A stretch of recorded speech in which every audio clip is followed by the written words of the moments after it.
د افغانستان کریکټ بورډ عمومي مشر فرhan yousafzai له هغو لوبغاړو سره لیدنه کتنه وکړه چې د ویستنډیز سره په سکواډ کې نه واخیستل شوي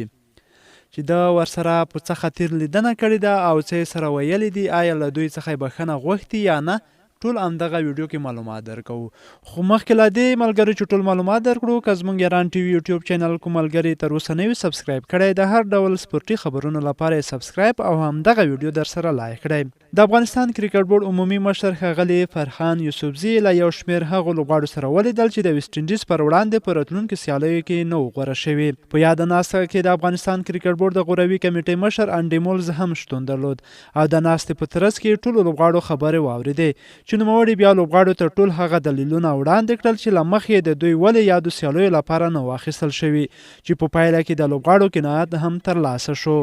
د کریکټ بورډ عمومي مشر فرhan yousafzai ویل نوموړی په دې نظر دی چې د غوروي کمیټه همیشه باید بې پرې او خپلواکه وي او د نورو لوبډلو پر وړاندې د ملي لوبډلې د سیالیو لپاره هغه لوبغاړي غوره کړي چې افغان لوبډله بریا ته ورسوي او هیوادوالو ته ویاړونه راوړي. ښاغلي yousafzai دغه راز لوبغاړو ته په خپلو خبرو کې وویل ټول لوبغاړي باید پر خپل تکړښت، وړتیا، فټنس او د کرکټ لوبې پر ټولو اصولو ځان برابر کړي چې د چمتووالي پر مهال به بیا دغه غوروي کمیټې له لورې غوره کیږي او د غوروي کمیټه دغه کار د ټولو لوبغاړو او ملي لوبډلې د روښانه راتلونکي لپاره کوي. ملګرو که چیرته مو دغه خبرې خوښې شوي نو همدغه ویډیو در سره لایک کړئ.